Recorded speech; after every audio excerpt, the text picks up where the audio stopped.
is up, everybody? We are back again this week with a new episode of Just Sayin with Justin Martindale. I am Justin Martindale, and it's been a long couple of weeks. John, how are you? I'm going to make you talk. I'm great. Yeah, see, he's like, I don't want to talk. You're talking! I missed you. I know. I missed you too. It was I'm going to just get into my trip because there's so much fun dirt to talk about. So we were gone for, I think, 2 weeks, right? Was it 2 or 3? 2. We missed 2 weeks, yeah. 2 weeks, yeah. So I was gone 2 weeks. I went and taped the Sherry Shepherd show in New York City, and that was great. It was literally a New York minute. I felt like the Olsen twins without a carton of cigarettes and endless coffee. But it was so great. Sherry was wonderful. The audience was fantastic. However, it was a little crazy because we got into New York City and the Oscars were happening. So that's why I didn't really cover the Oscars. But I feel like the Oscars have been covered. I finally saw Everything Everywhere All at Once. Meh. I saw it on the plane. I was like, all right, let's watch it. It was a little too much. I was a little confused. Luckily, I'm very fluent in the multiverse, but it was just, I felt like my brain hurt afterwards. But caught the tail end of the Oscars. I feel like it was all kind of the same winners. I think Jamie Lee Curtis was the big shocker. And that's really it, right? I thought Jimmy Kimmel did a great job. But then the Sherry show was the next day. So we go in and I'm ready to talk about the Oscars. And, you know, I was doing all the like jokes and notes and whatever. And they're like, okay, no, you have 6 minutes. And so we're going to talk about your ghost during COVID, Enrique Iglesias. And I was like, okay, we're just hitting the bullet points, right? And it was so quick and done, and then flew back. But oh no, this is where my flight saga begins. On the way back from JFK to LAX, we sat on the runway for 4.5 hours. And we didn't move. And I was like, oh God, this is it. I'm going to be in a viral video of myself just losing my shit on a plane. I've made it, Mom! We sat there for 4.5 hours. Got back at like 3 in the morning. We were supposed to get back at like 10:30. It was just awful. Oh, but wait. Then Monday on my birthday, thank you for all the birthday wishes. It was very sweet. I couldn't really get to you all because, oh, wait. We were supposed to fly out to New York at 6:15 in the morning, LA time. So we got up at 4 a.m., finished all of our packing, Evan and I, and then got to the airport. We're there. We're in the Sky Lounge. We're like, this is it. We're here. Oh, no. We have to wait 15 minutes. And then 15 minutes turns into 20 minutes. And then 20 minutes turns into another 10. And then they're like, you know what? We're going to be back in the next 20 minutes to let you all know what's going on. And we're like, oh, great. Please, someone. Then they tell us we have to switch planes completely because of a maintenance problem. And I'm like, okay, well, here we are. I've had 2 incidents with Delta in 2 weeks. So we were supposed to leave at 6:15 in the morning. We don't leave until 12:30 p.m., a 6-hour layover on my birthday. And we had dinner plans and we had tickets to see Chicago with Jinx Monsoon. And I was like, oh my God, this is going to be the best birthday ever. Oh no, it was not. We got upgraded to Delta One, which was good. So I was ready. Delta One is where they have all I've wanted. All I've wanted was a reclining pod bed. That's it. I was like ready to sleep on that plane and like wake up and be ready. And no, we had the basic first class pod. Yes, I said basic first class pod. I was like, no.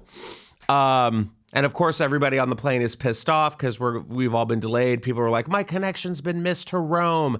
My family's not going to see me. I'm like, I have tickets to Broadway, Chicago, with Jinx Monsoon on my birthday.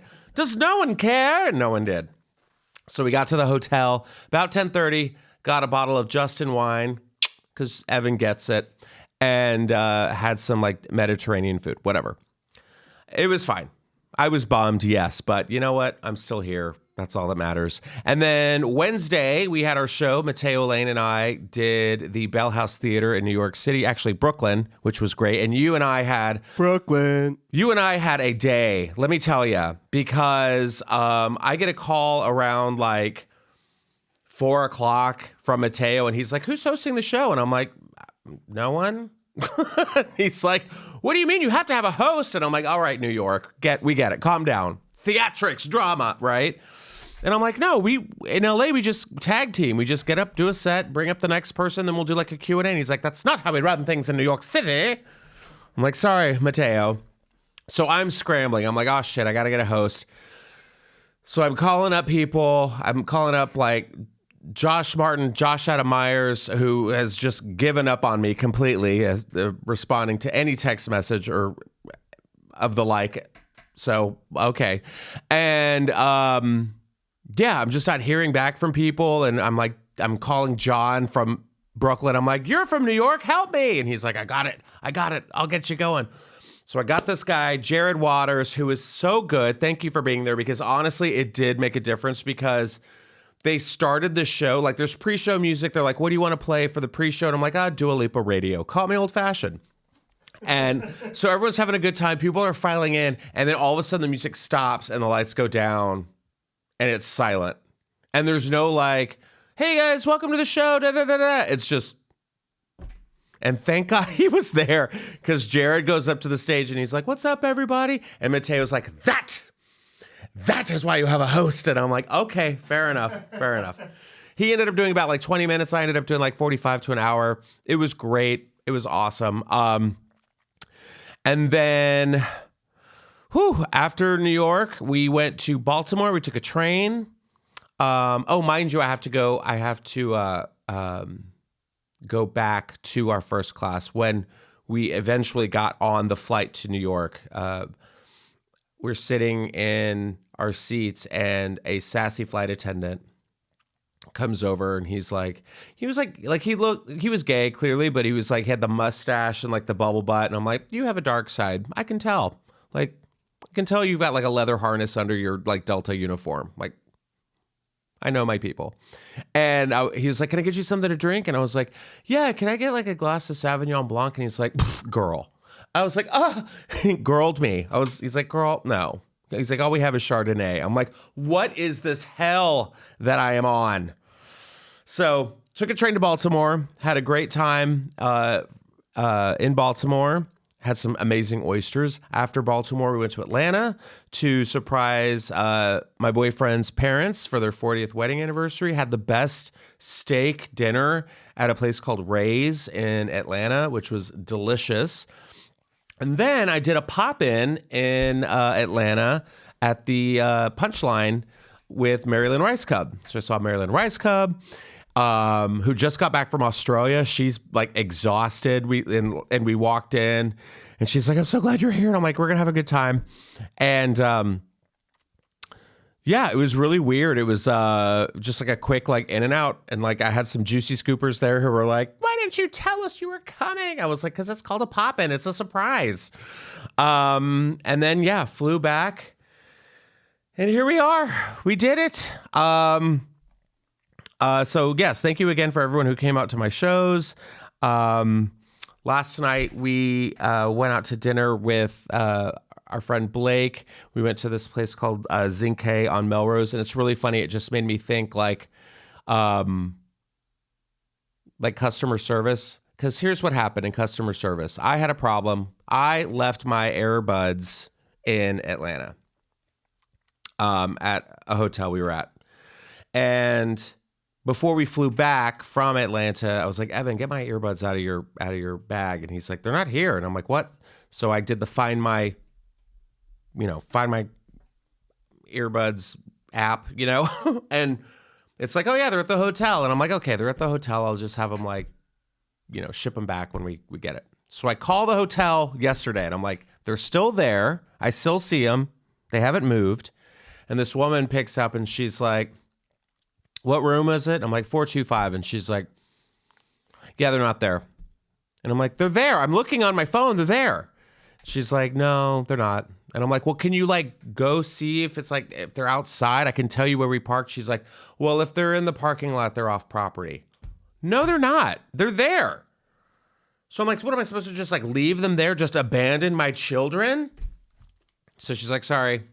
And I'm like, oh no. So then Evan's like, I got this. I've been dealing with this for a while since I travel all the time.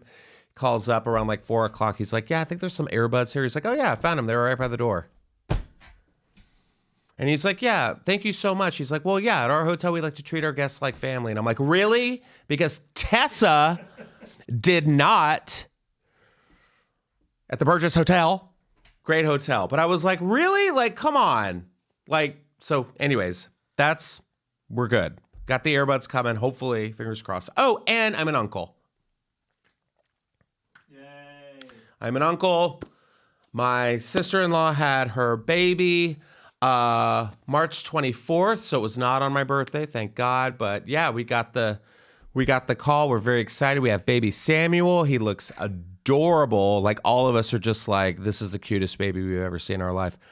He's like 22 inches long. He looked like a grown person. Like when they held him up, I was like, that's weird. Like it's a large baby, but no, 8 pounds, something ounces, whatever. Beautiful, beautiful baby. So congratulations to them. We can't post pictures. I'm sorry. My brother said, do not put my child on social media. And we're like, why? What's the worst that could happen? So we have no baby pictures. I have baby pictures and it's for me, but I'm not going to be like, my sister was like, what if I just put like a heart over the face? And I'm like, then no. Then you're like that That's weird. what all the celebrities do. I know, and it's so dumb. I don't want to be like, look what I did. I did nothing. I did nothing to make this child come into the world. Allegedly. No, I did nothing, so I'm not going to be like, look,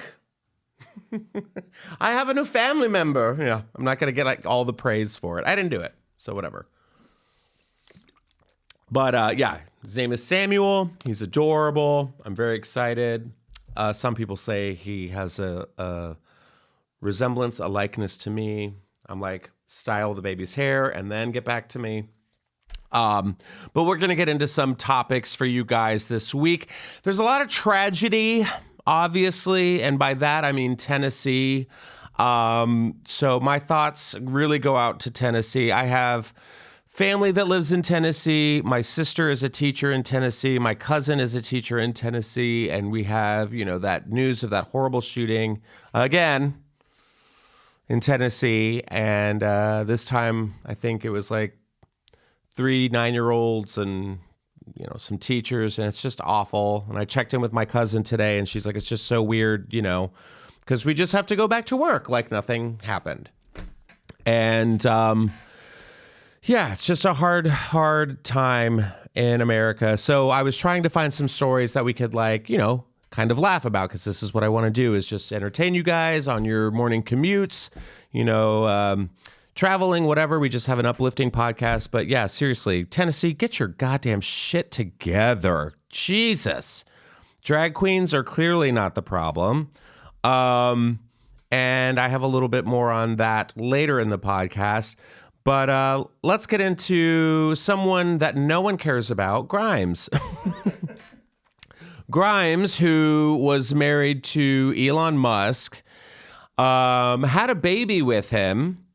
And I guess she changed her baby's name. Okay, remember they had like a weird baby name? Here, go up real quick. It was, the baby's name was, and I'm not even saying this right, but it's...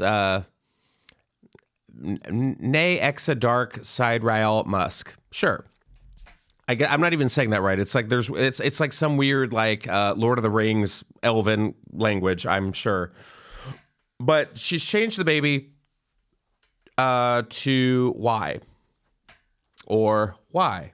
Question mark. Or just question mark. To represent curiosity, the eternal question. I'm calling Child Protective Services immediately after this podcast because that is not good. So here's the article. High priestess of all that is extraterrestrial, otherworldly, and really fucking weird. The singer has announced that her secret baby with ex-Elon Musk is getting a name change. If you'll recall that 2022 Vanity Fair interview, the mysterious crying baby from the article was later introduced to the world as Exa Dark Side Rail Musk. The now 1-year-old, I should have called 911, who was welcomed via surrogate in December of 21. If you were holding your breath for the kid to have any semblance of a normal childhood, oh no, you will unfortunately have to hold it a little longer. Grimes had previously said that X's nickname now was Y, like the letter Y. But on Thursday, she clarified on Twitter that Exa will henceforth be known as Y Now, or Y ? Or just ? To represent curiosity, the eternal question, and such. And such. What does and such mean? So if it weren't for government interference, which does not allow for symbols like ?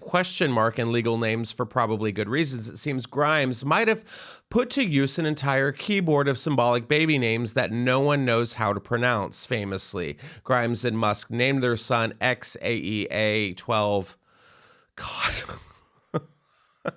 They were forced to change the name, and that's what they went with. So, I'm sorry, if I was a parent and my kid's name was Why Not? Why not? Get over here. Or like if a kid can't have something, it's like, I said no candy before dinner. Why not? Stop talking about yourself. I don't know. I think it's very, very bizarre. But also, like, my brother named his son Samuel. But you know what? A teacher is going to have no problem saying Samuel. Right. Sammy. The kid probably won't be teased Sambo. for being called Sam. Could you imagine ? Yeah. You know what? This kid's not going to like elementary school. This kid is going to like some cyborg, like 11 school from Stranger Things.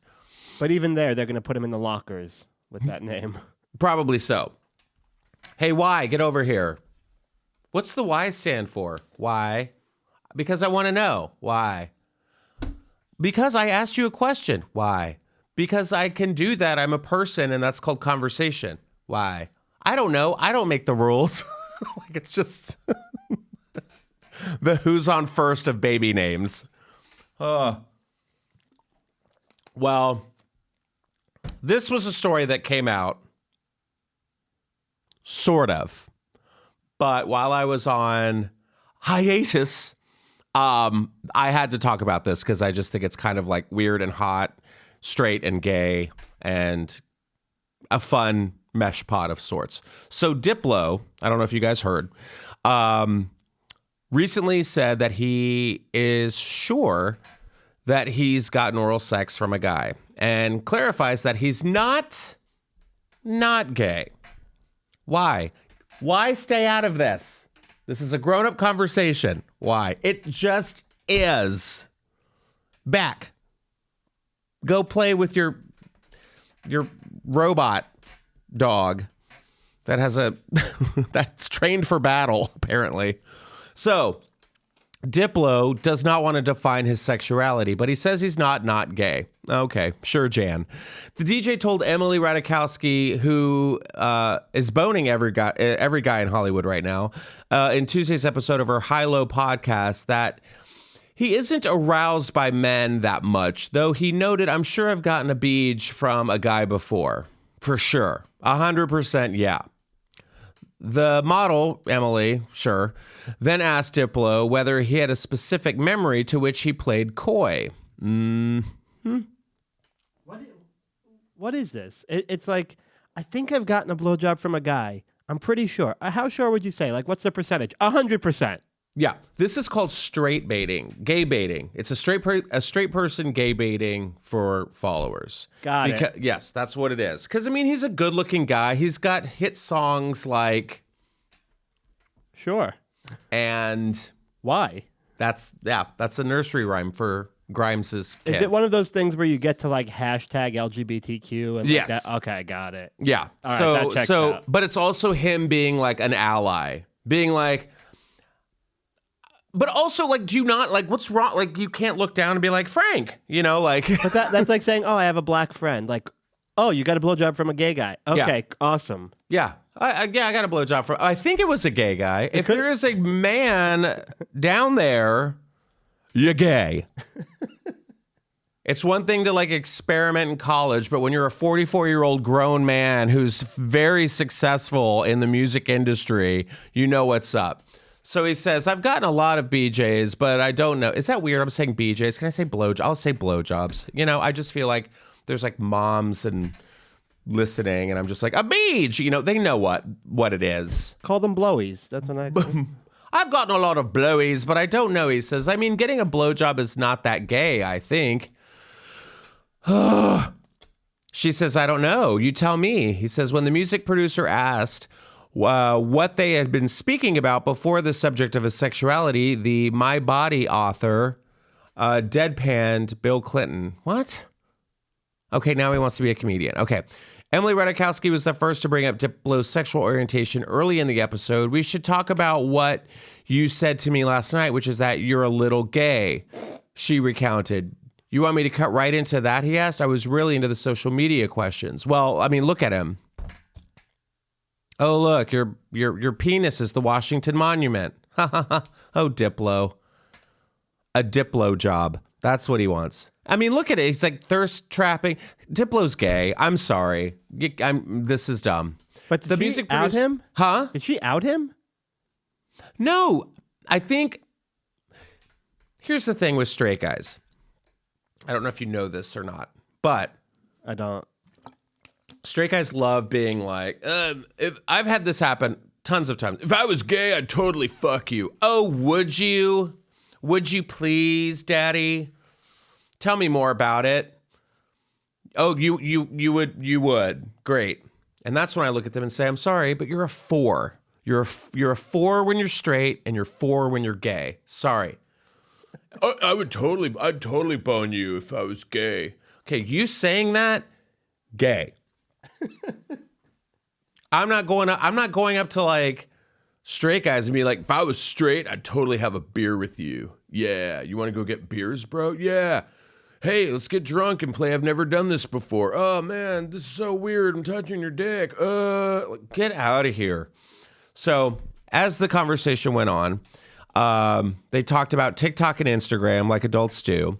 Diplo, whose real name is mentioned the sexy wood chopping man often featured on his feed. Okay, I know that sexy wood chopping man because it's in my algorithm as well. He says, they're hot guys.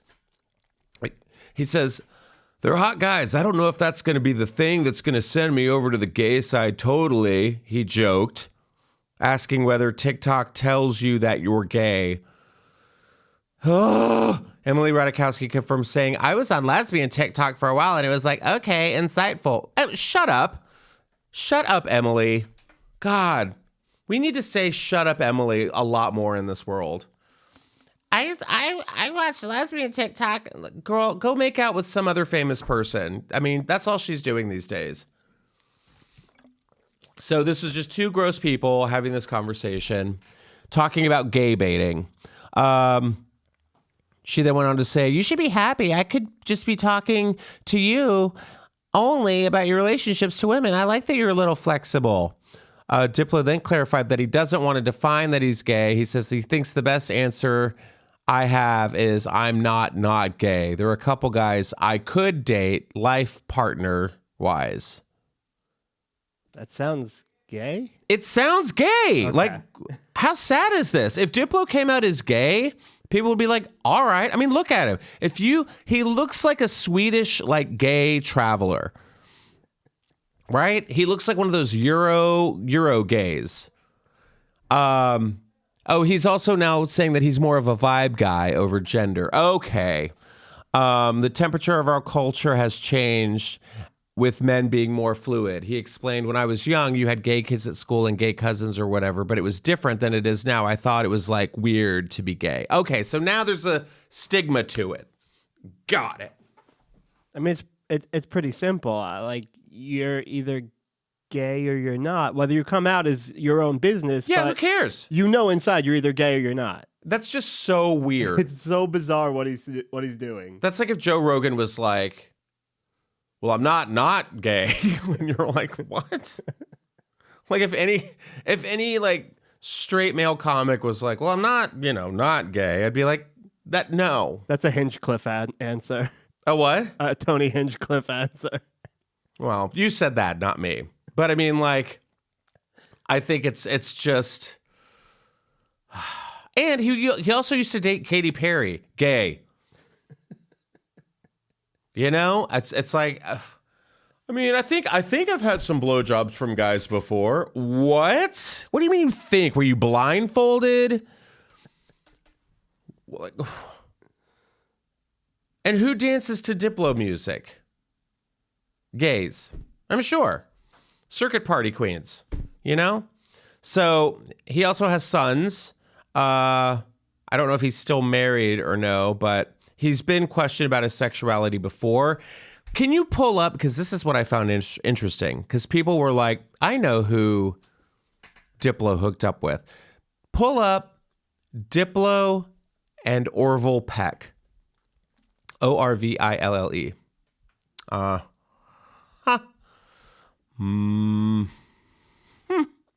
So, yeah, let's go to this one. I think this one's the one that, it came out on my birthday. Revisiting Orville Peck and Diplo's Attitude cover shoot. Okay, so here they are. Orville Peck is an out gay country singer. Fantastic. Very retro voice, very soulful. But then him and Diplo were hanging out like for a hot minute there. And these pictures kind of came out of them.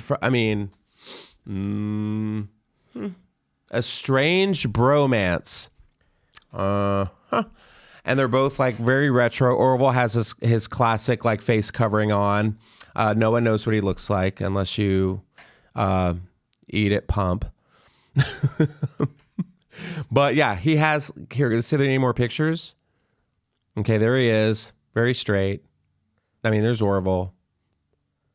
Yeah, he looks very not gay in here. Yeah.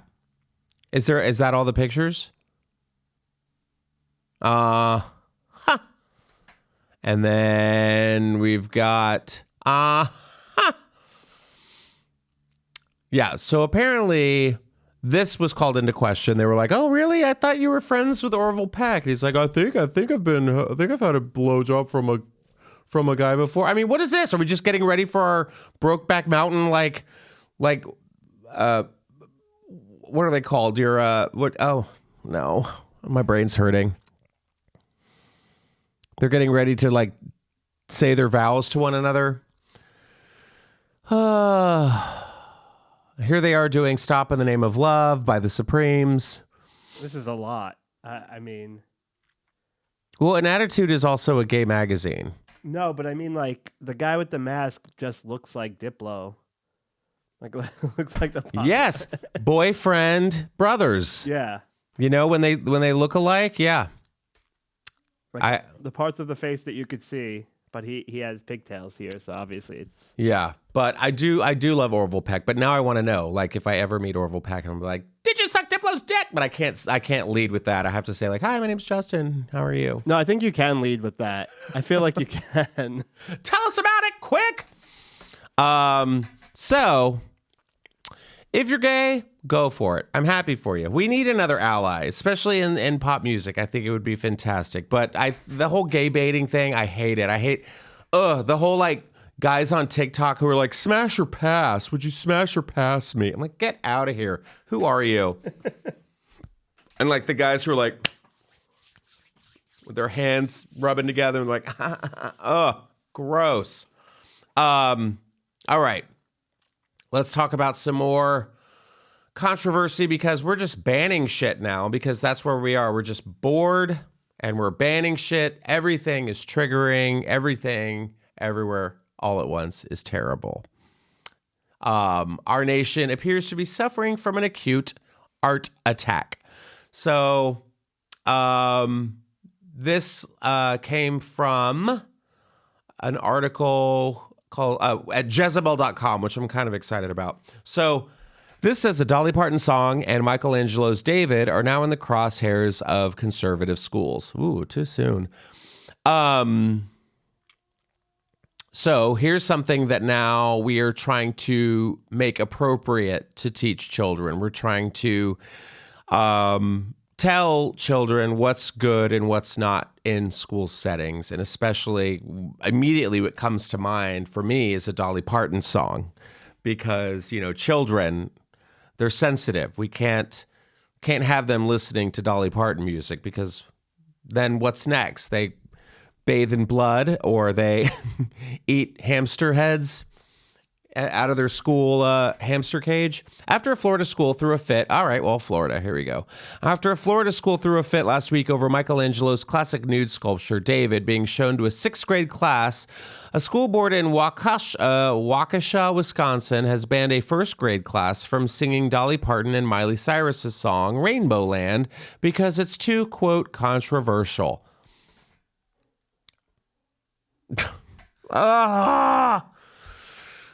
Okay. You're fine, Justin. Everything's great. You're taping your podcast. You're back from a long break. You're catching up with the news. And there's just fucking garbage people out there who are trying to deflect from bigger issues in the country, like gun control and mental health, the economy, guns. And more guns. Okay, but Dolly Parton, sure, let's go in. So this is a tweet that says, my 1st graders were so excited to sing Rainbow Land for our spring concert, but it has been vetoed by our administration. When will it end? So here are the lyrics, because let me see, I'm going to ask you if you find these controversial. Living in a rainbow land where you and I go hand in hand. Oh, I'd be lying if I said this was fine.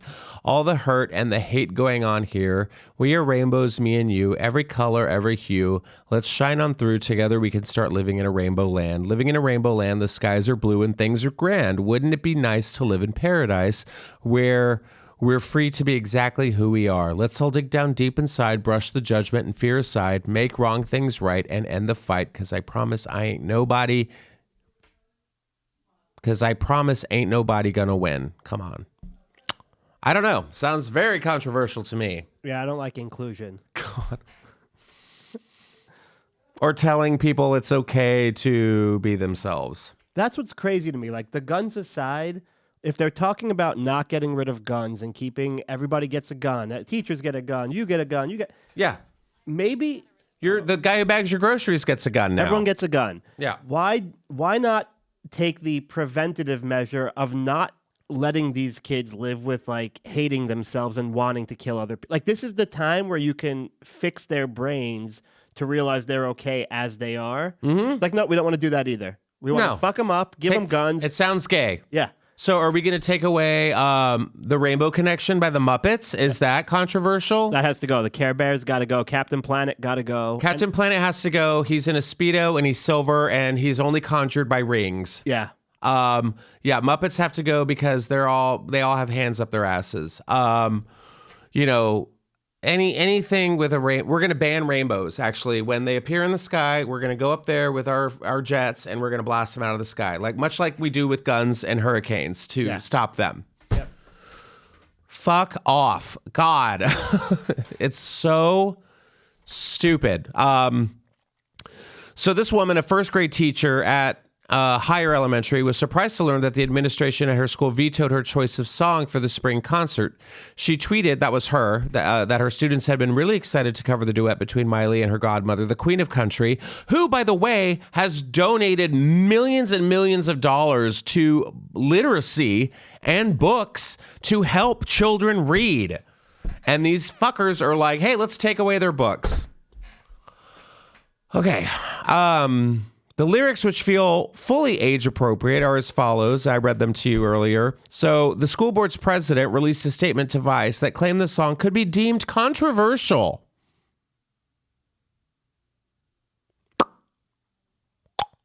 I don't see it. I don't get controversial. It's not giving controversial. She also mused that perhaps Cyrus's sexually laden public image might be the reason behind the ban. Perhaps another reason for the censure is that both Cyrus and Dolly Parton have been vocal in their support of drag. This incident echoes what occurred in Tallahassee, Florida earlier this month, where a school principal stepped down after not alerting parents that their 6th grade students were to be shown an image of David in class. It's all an outgrowth of the same fear-mongering, fueling statewide book bans and curriculum overhauls to erase history. A chairperson of Tallahassee Classical School told NPR parents are entitled to decide whether any topic, any subject, any use of particular sensitive words are going to be discussed in the classroom. If they don't feel that it's appropriate for the age of their child, they're entitled to make that decision. Both of these recent incidents stink of cultural illiteracy and reveal much more about the outraged mobs at the art in question. Naked bodies immediately being viewed as pornographic and as advocating for bareback gay sex are such outrageously inflated reactions. It's hard to take them seriously, but school districts and administrations are in fact taking them seriously, which is terrifying. If progressives roll out another culture war, American schools are eventually just going to be hyperbaric chambers where a bot teaches her kids to count to 100. Yeah. But I love that it ends with, meanwhile, stream Rainbow Land on Spotify. Yeah, we're becoming a school where Y is going. But the problem with that is who's going to program the bots because the parents can't read, because they don't want to teach their kids literacy. They don't want them to learn about the world and how it works. And it's mind-blowing to me. That's called homeschooling. You want to teach your kid? Take your fucking kid home. You want keep your kid at home. Exactly. No one wants your kid. Do you think drag queens are like, oh, how many children will come to my show today? No, because you assholes are like, oh, I want to some people actually want to educate their children about culture and art and different types of people and inclusion and diversity. It's not your fucking job to tell everybody else how to raise their kids. If you want your kid to be like a weird, translucent Quaker child, then go for it. You know, if you want your kid to be some weird, farmhand. That's what it is. They need more help on the farm. Do it. If you want your kid to have no TV, get out of here. The rest of the world has phones and entertainment and television, and you're not. What are you going to just strip them all of that? It's so gross. I don't care. People are like, oh, we got to ban drag queens. No, ban children. Children ruin everything, except for my nephew, Samuel. They ruin your body. They ruin drag shows. They keep you up at night. If you want to have a kid, have a kid. That's the one thing I agree with Chelsea Handler on. She's like, you know what? I don't want to have a kid. If you want to have a kid, have a kid. I like my life. It's not like, oh, I need a kid or I'm less than. No, some people, she says, some people have we're doing our part too by not having children. I don't want a kid. I don't want a kid. How many kids are up for adoption? How many of those pro-lifers are like, hey, go adopt children? None. But if you're 14 and get raped, hey, that's yours now. Welcome to the system. That's what's also crazy. It is a lot of the conservative. I mean, it's mostly, I would say all conservatives are voting this way. But the problem is, what's next? They're going to start banning biology because God made everything. But reading that article, I was kind of wondering, I'm like, are they banning breasts? Are they going to ban the Venus? I'm talking about the Venus coming out of the ocean where she has her. Are we just banning small Roman penises? I mean, if we're talking about that, sex ed started in the 6th grade. So yeah, where are they starting with sex ed? At what age? 1 and 2. Where do you start in that class? The basic establishment is penis, vagina. Next lesson.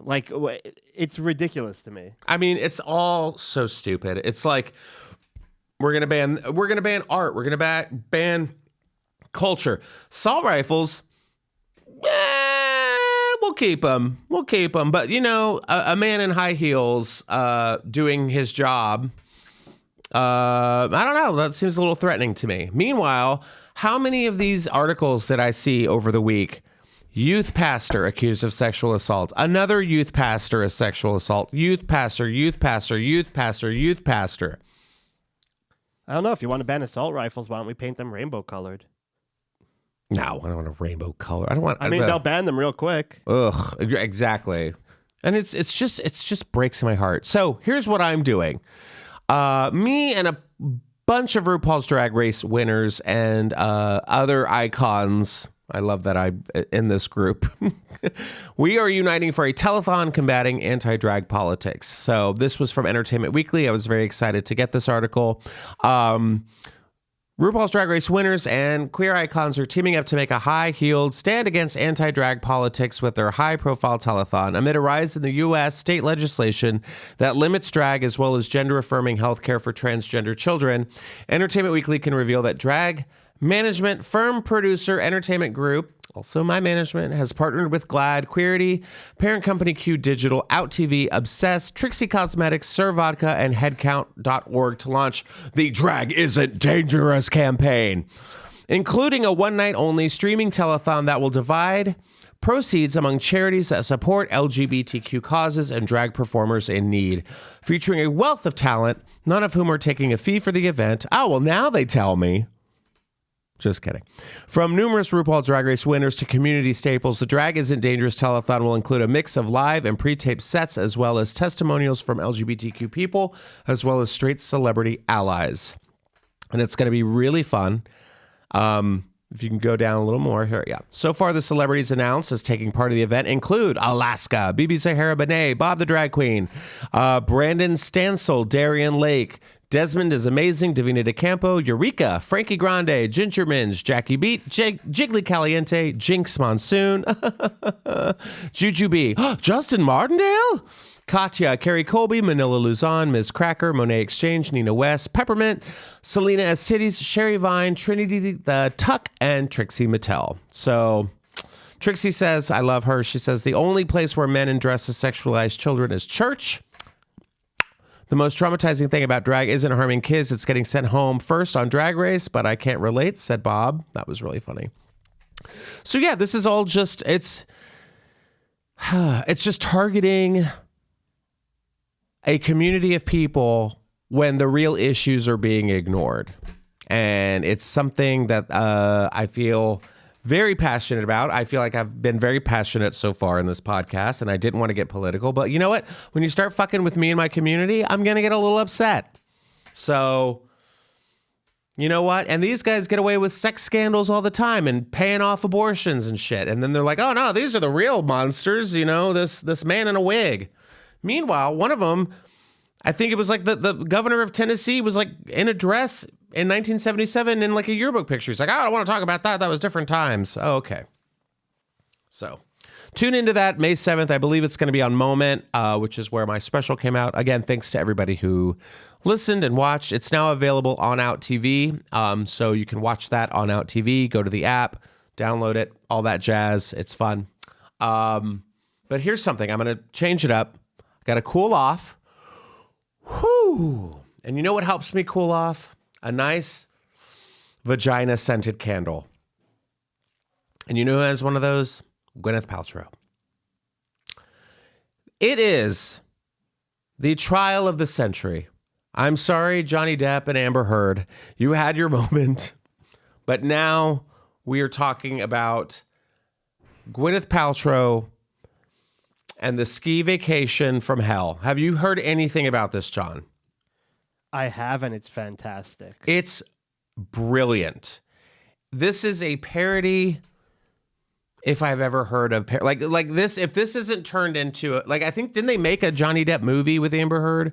Yeah. This is the one we need. Yeah. This is the one we need. So if you haven't caught up on this trial, they are calling it the whitest trial of all time, because it involves a retired doctor, and he claims that he was in a collision with Paltrow that left him too injured to enjoy, wait for it, his wine tasting at, at a resort. This is real. I'm infatuated. Gwyneth Paltrow looks like a pissed off substitute teacher in Aspen, Colorado, who bought who bought all of her wardrobe at Club Monaco.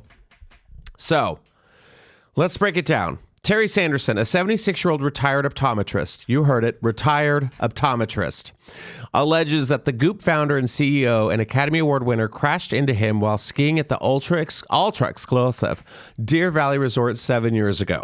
7 years ago, and now we're bringing this to light.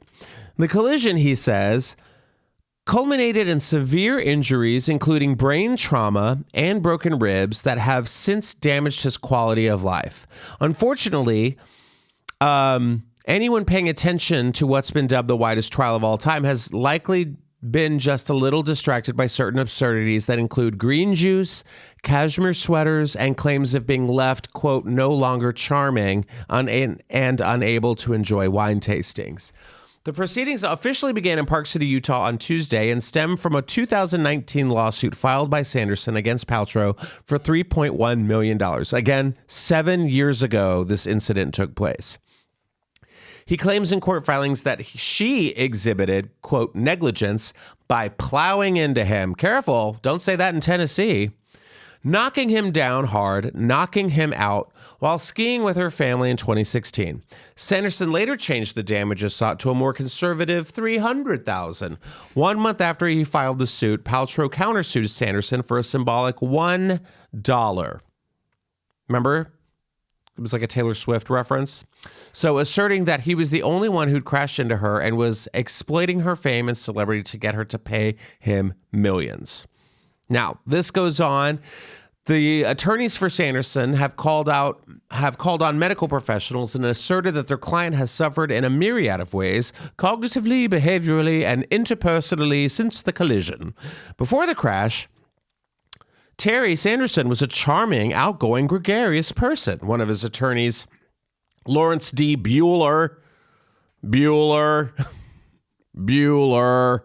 said during opening statements, after the crash, he's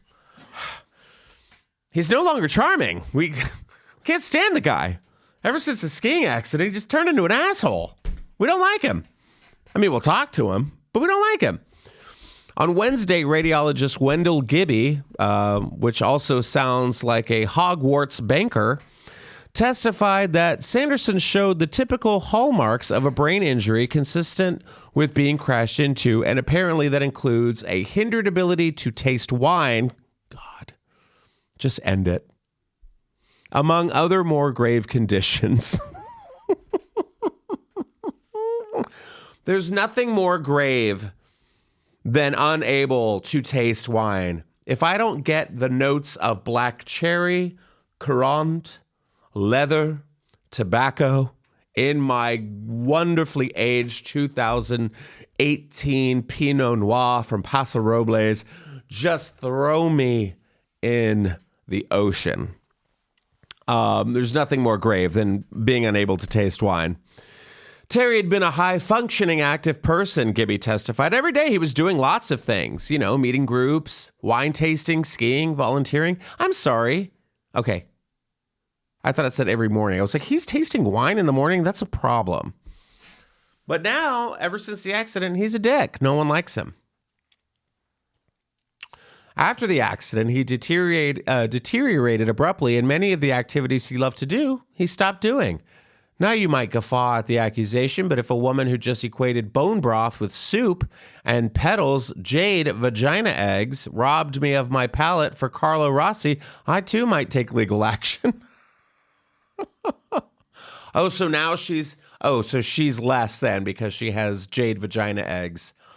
More seriously, Gibby also testified that there were abnormal findings on Sanderson's chest x-ray and MRI on his brain. I don't think it was just a minor bump. He had enough force to knock him unconscious, enough force to break 4 of the ribs on the right side of his chest, and that, along with the deceleration of striking the ground, I think the rib fractures corroborate that there was enough force to cause a head injury.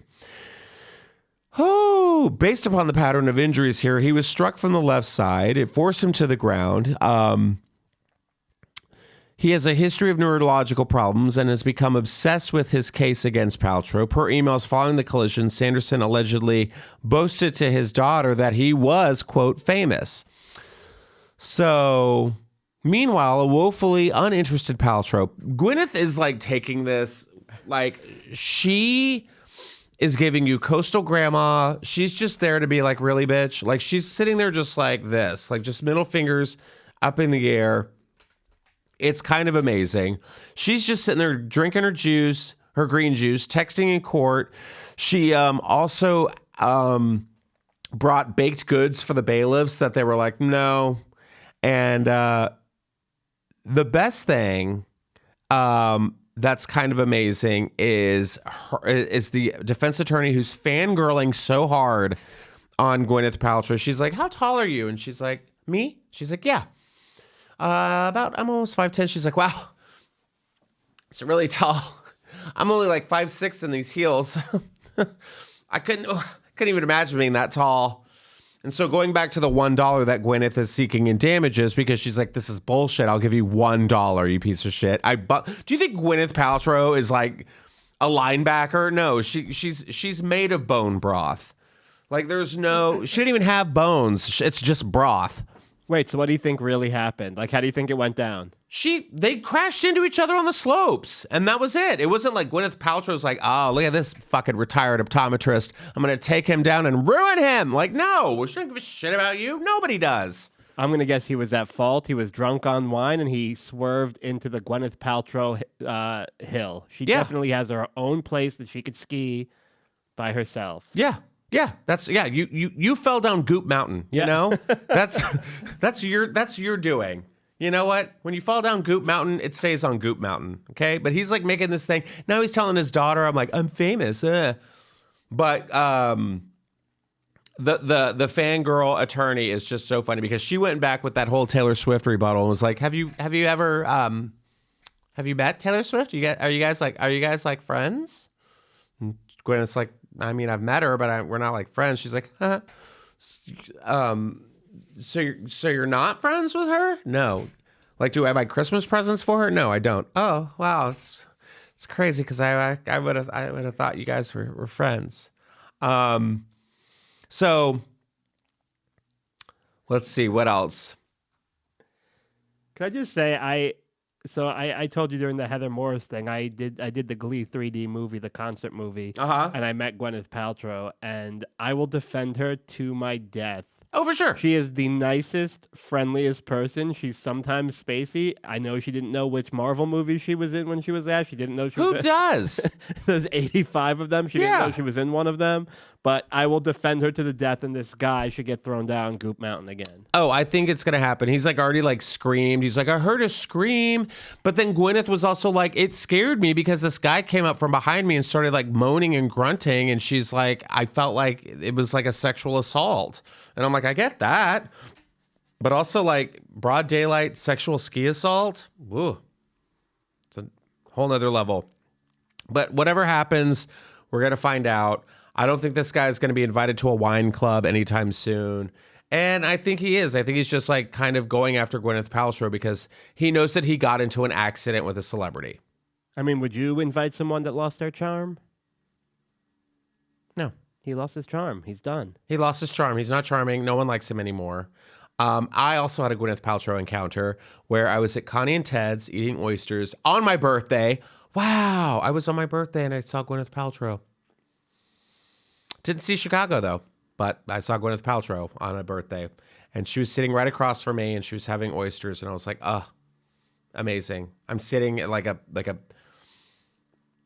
what are those called? Like a high top, like a raised high top with oysters. I'm like, we're sharing sweet petites, Kumamotos. We're living our life, just sucking down shellfish. I'm here for this case. I'm definitely Team Gwyneth for sure. She's going to win. She's going to, and when she does, we'll send her some Cozy Earth or something because she needs it. I mean, Gwyneth Paltrow just looks like she's always comfortable. That's how I am. She is Cozy Earth. She is Cozy Earth. This is Cozy Earth too, by the way. So their polos are in and they're everything. Use promo 40 Justin to get 40% off your final offer. You're welcome.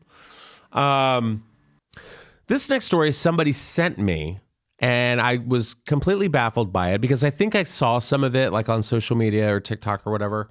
And they're called Borgs. Do you know what a Borg is? I just found out from this article. Really? Yeah. Okay, good. Because I had no idea. I don't know if this is like, it seems like this is like a Southern university thing. I think it's a drink. I don't drink, so I don't know any of these words except for gallon. Gallon. That's it. But the Borg is slowly messing up students and their spring breaks and their whatnot. Yes. Over spring break, this writer of the article found out what a Borg is. And a Borg, B-O-R-G, stands for Blackout Rage Gallon. I mean, very extreme. And is the concoction of college students' dreams. You start with a plastic gallon jug of water.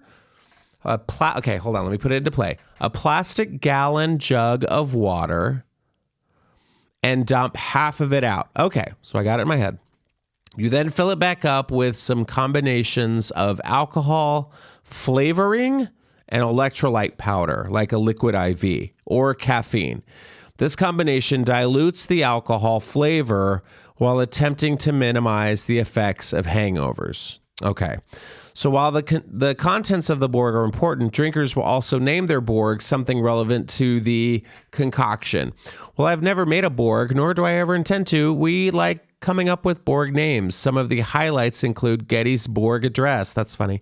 Harrison Borgeron, Cheeseburger, Ruth Bader Ginsburg, and Borg This Way.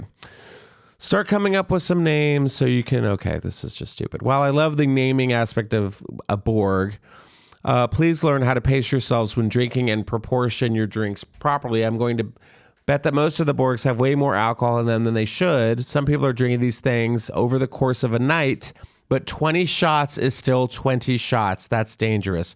So on the weekend of March 11th, a total of 46 University of Massachusetts Amherst students were hospitalized for alcohol poisoning, with 28 ambulances being called. Mind you, this was also St. Patrick's Day and spring break for many people, but that's not an excuse to drink so much you have to go to the hospital. I know it's asking a lot, but it's not too hard to measure how much alcohol is going into your Borg. So there are not benefits to the Borg. So a lot of students are saying like, no, this is good for us. So one of those instances is since you can close a Borg as it's in a plastic jug, it's much harder for any contaminants to enter people's drinks, like roofies and date rape drugs. Additionally, if an individual correctly portions their drink, they will never know exactly how much alcohol they have consumed by the end of the night. The water and electrolyte powder in Borgs will also keep the drinker hydrated, which is a plus for those who forget to drink water when consuming alcohol. Naming the drink also gives the benefit of making sure people are able to correctly identify their Borg and can potentially provoke conversations with strangers.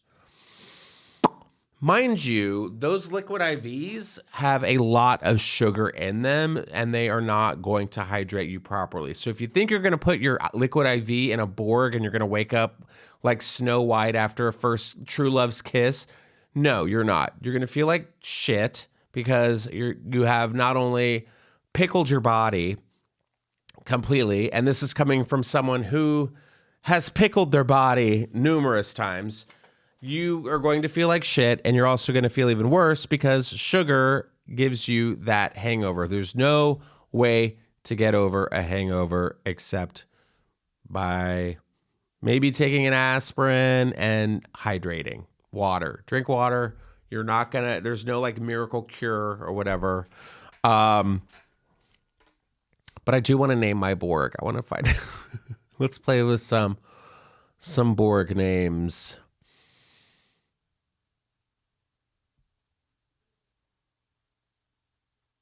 So it has to have the word Borg in it, okay?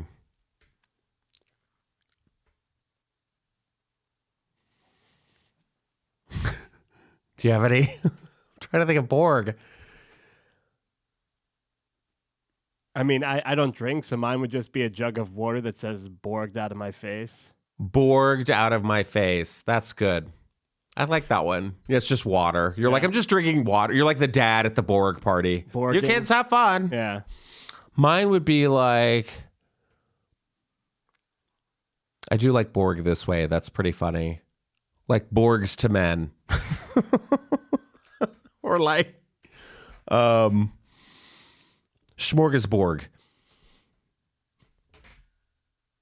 Yeah, Smorgasborg. But how did you drink in college? No. At all? No.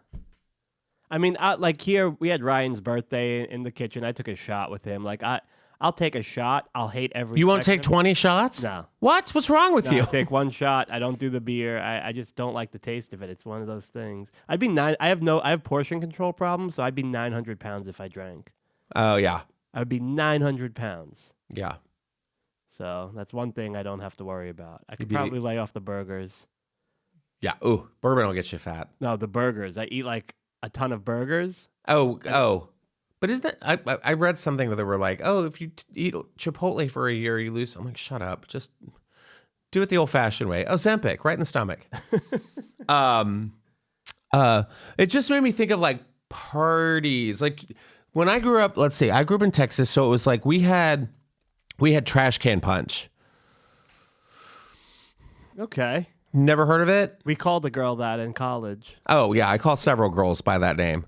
But they would get like a plastic trash can, preferably new or washed out, and then you just dump a whole bunch of ice in there. You dump like all the liquor in there. Everclear. We would drink Everclear, which was just like rubbing alcohol. Throw in a Midori, throw in all the sweet shit, tequila, gin. And it was just trash can punch. And then you put fruit in there and cherries, and you just go and you grab your cup and you just whoosh, which is a little unsanitary. I mean, I just feel like that's how you end up shitting the bed. Oh, yeah. People were vomiting.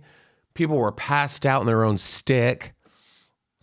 Like they were just like, because it was just like it was like sugar, and just everyone was just, girls' hair was glued to their head, and they were like passed out at the end of the stairs. And yeah, guys were just shit faced, and guys were getting BJs, but they were not gay.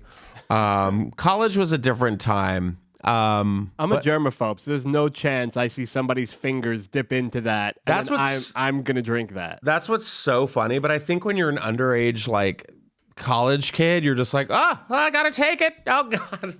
But I could not imagine. I'm glad they're being safe. I get the whole like roofie thing, but it's also like, if I saw some kid bringing in an old milk jug that was like blue with cherries in it, I'd be like, get the fuck out of here, loser.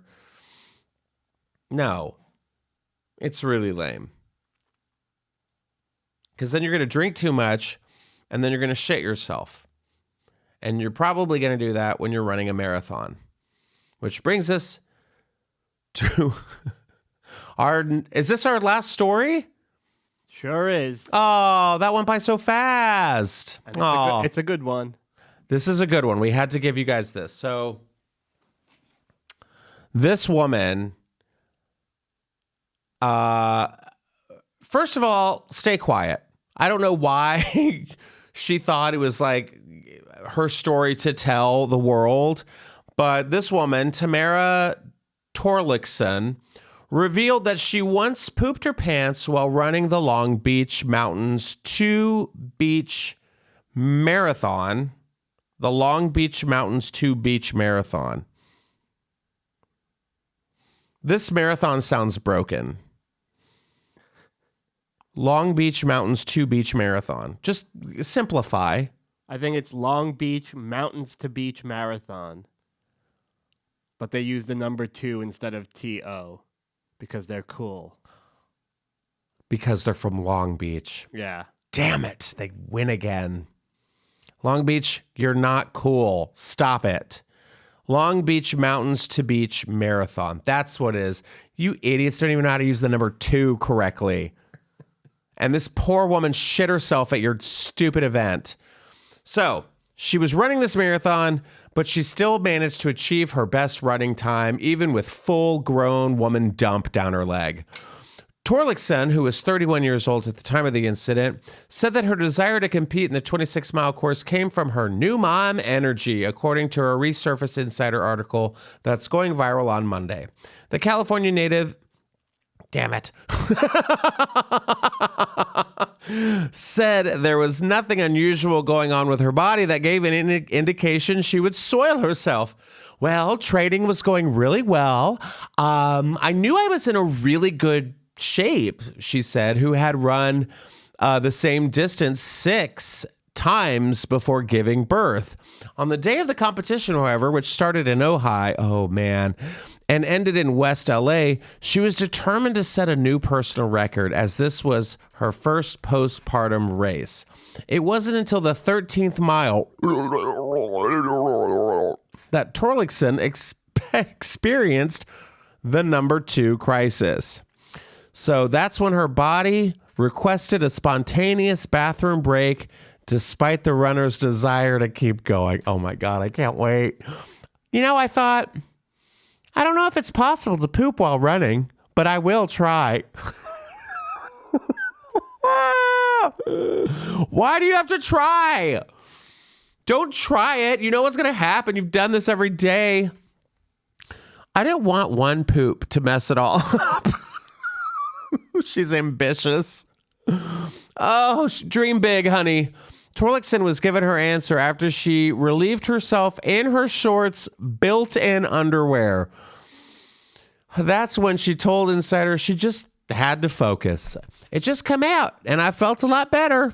Who didn't break her stride for another 13 miles and ended up completing the race in 3 hours and 7 minutes. Sorry. When the bowel movement moment arrived, she said that she just didn't give a shit.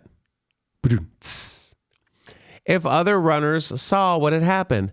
Marathoners don't judge, she said, who also shouted. Oh, God. Marathoners don't judge, she said. She also shouted, I pooped my pants to her family and friends as she crossed the finish line. Mom, I think I have sepsis. Oh my God. And so this is her running full dump. So she's no, I don't think she probably doesn't. This looks like it's just her running. Although she does have an I shit my pants face on. She does have an I shit my pants face. Notice how all the runners behind her, that's how she won the damn race, because they're all like, God, it smells like death in front of us, because she's running with a shit diaper on. Look at this. According to medical pros, Torlakson likely suffered from what professionals call, I'm sorry, what? Runner's trot?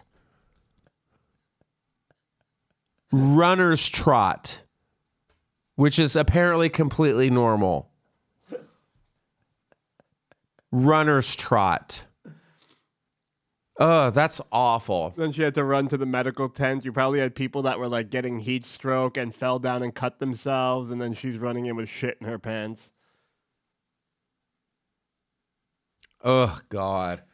Could you imagine? That's just, I would leave. I would stop running and I would leave. The race is over. There's nothing to be like, I've got to do this for my family. You already dude it. You dude your pants.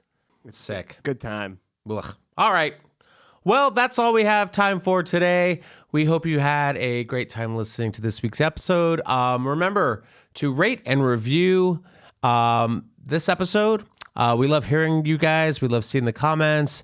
And remember to watch the previous week's episodes available on YouTube, on the Comedy Store YouTube page. There's a lot going on right now. I'm sorry if I got a little heated, but I'm very passionate and I just want everyone to kind of do better. So I just hope you guys love a little more, say good morning to a stranger on the street, and laugh a little. It's always good. So with that being said, make sure to like and subscribe. Make sure to catch my special on OUTTV. I've got some dates coming up where I will be in the next couple of months. I'm going to be doing Memorial Day weekend in Vegas this Saturday at the Venetian Hotel. Juicy Scoop Live with Heather McDonald, Chris Frangiola, and Spencer Pratt. I'm going to try and get on this podcast soon. And then I think I'm going to be in San Francisco in July with Jessica Michelle Singleton. And yeah, got some more dates coming up. And as always, we'll see you next time on Just Saying. Bye.